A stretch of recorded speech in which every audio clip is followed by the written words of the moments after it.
But you, if you're knowledgeable and you look at that part, you say, "Oh no, this part's just fine. This part's fine. No, I'm gonna keep driving." No, the car's gonna tell you, "No, you're not gonna keep driving. You're gonna go get your place now." So it's rife. It's the situation is rife for corruption and basically burglarizing the public. Yeah. Shakedowns. Oh, and one other thing too. Okay. Now this is what I'm curious about. Let's say someone did. Okay, with you still in the car. Okay, but someone steals your car with you in it. Okay. Now, without you swinging your hands and all that, is there any way this vehicle can register? There's two people, and the person that's driving, their blood pressure is up and all that, and it does it, like, and you drive by the cop. Now, you would think that blood pressure going of this driver and all that, and you have a way of seeing this person too, because with all that stuff that they got in, you can look and see the eyes of a person, and you can tell he's what you call it, being harassed or being made to be doing something. You should be, and a cop. What if the cop? You would think that since that car's, does the cop have a thing where he can have that car turned off?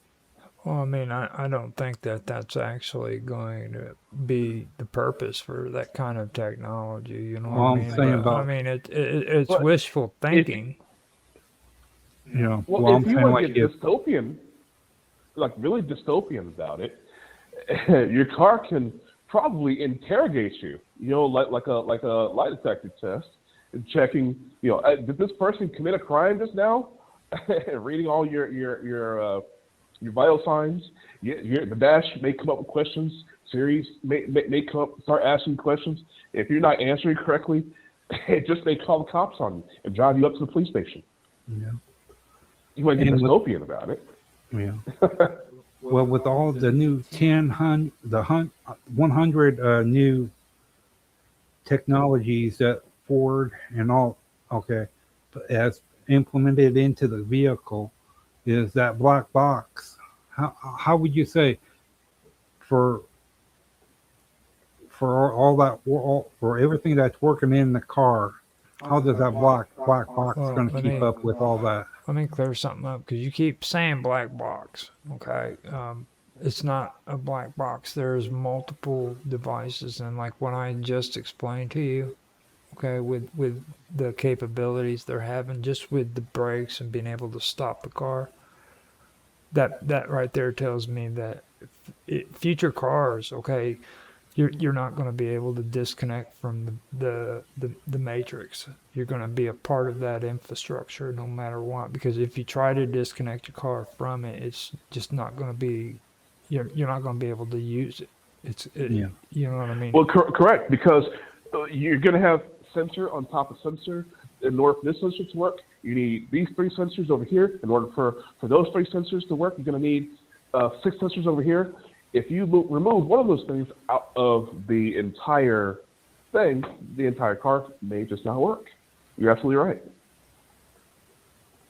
And and I wonder, and you brought up a thing too about insurance. In what way? Because when all this got to be working and all that, how is it the insurance? How's the insurance going to what you call it? Well, I know how they're going to benefit from it, but when it goes the other direction as Well, well. it's not going to go the other direction. This is actually this is the insurance company's wet dream. Okay, now Absolutely. it's just like we had these conversations about the new technology with everybody just in the last show we did. Okay, and you got two people who are freaking into science really strong. Mike, who's into freaking physics, and then you have Mark, who's into computer technology. Okay, and we were talking about the new technologies that are coming out, and these two people are in complete and absolute denial about what is actually available.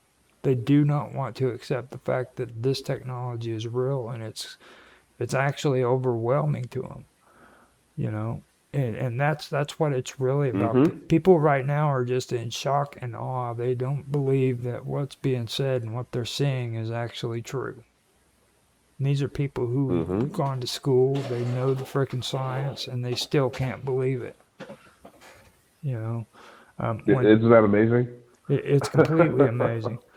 It's like I remember old video clips where what's his name the old guy with the gray hair, he was always talking about 2050 and about how they were going to have suits that you wear as clothes, and whenever you get hurt, the suit will actually prevent the blood from freaking flowing out of you and contact the police whenever you're in distress so that they can have an ambulance come out and pick you up, you know.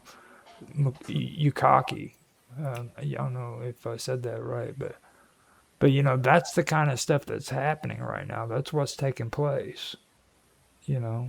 Well, science fiction is usually like, I mean, science fact is usually stranger than science fiction. You They know, don't. It's but I like the concept. Like in this Fallout game, I don't know if you guys played the game, but scientists or the and the radiation, they have these radiation suits, and it, if anybody were to die or be injured, the suits themselves would automate and return them back to home base. Now, that's if you're alive or even dead. yeah, well, So, yeah. but they actually got suits today. Actually, they got a fabric that's made out of metal where when you shoot through it, it reseals itself up. It does. Okay, you can use it for, and it shows. It Oh, shows. it's like Yeah, it Demolition shows. Man. It's molecular where it reseals itself, and it does the thing of where like when you get hurt, it sends a thing off to the people that can read the information, the data from what your suit transmitting from, and as well, you can use and they're talking like for like warp abilities and all Well, that. hold up. Cause I kind of got distracted there. I'm sorry, but let me also fill that in about the insurance thing because that's what we were actually talking about. Now, with this technology too, this is also going to be applied to like your toothbrush. They're going to have sensors inside of your toilets and inside of your sink. They're going to have it inside of your shower. And for the toilet, whenever you pee into the toilet, it's going to send off the information of what's in your urine to your freaking medical Yep. insurance. It's going to tell your dentist what condition your teeth are in. Whenever you have the sensors in the shower, that what that's going to do is it's going to keep track of how much water you're using.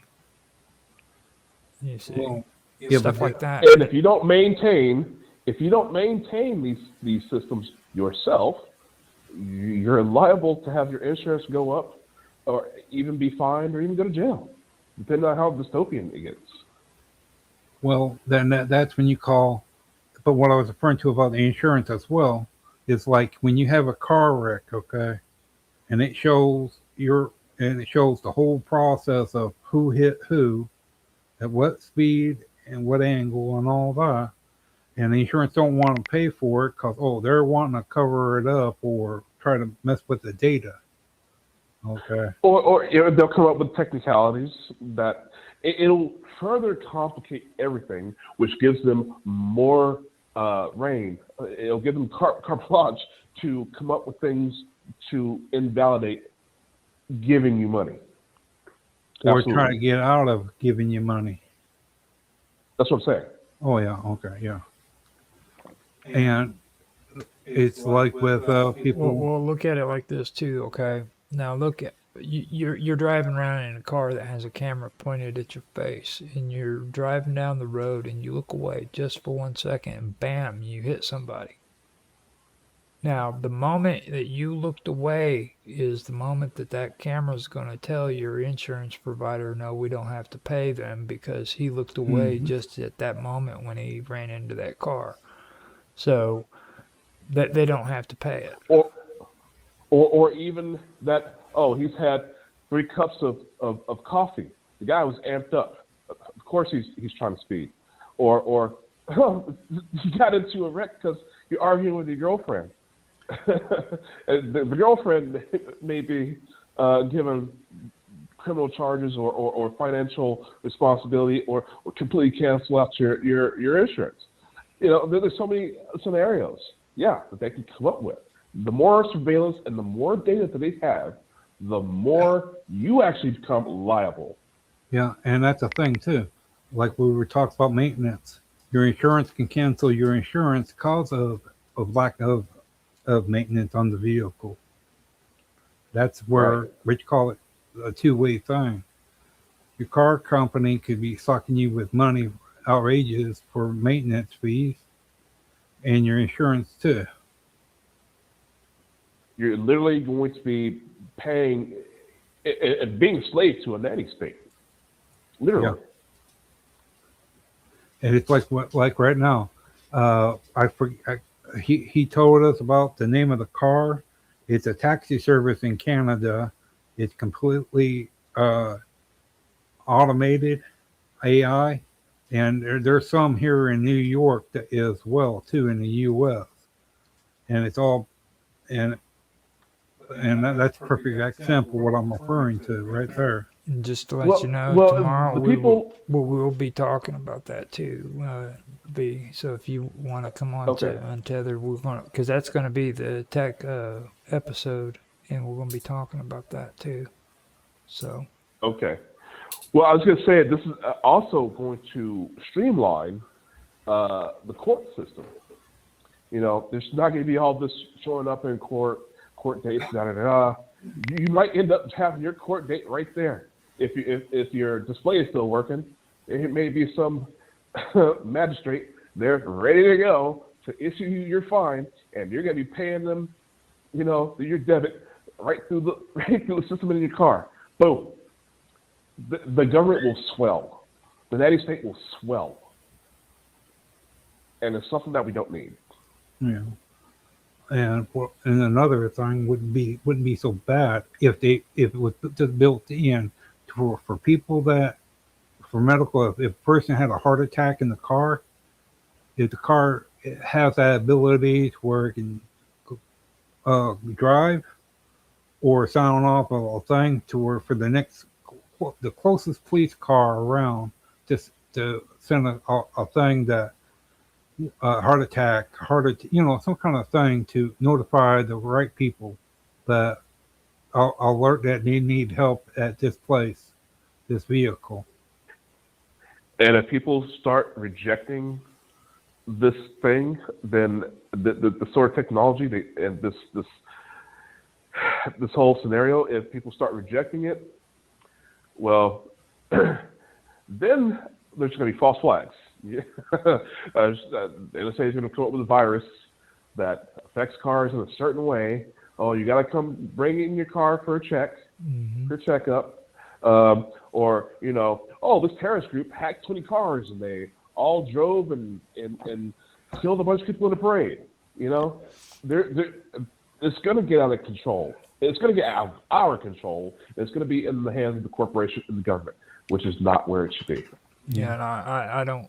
I mean, I could look at the positive aspects of it, but it's going down a slippery slope where, I mean, like I said, a car is your private property right now. That's what it is, and it's supposed to be recognized that Your way. private space, You know, um, too. Yeah. people like to debate that all the time, but the truth is if I have private property and I want to drive an unlicensed vehicle on my private property, I can.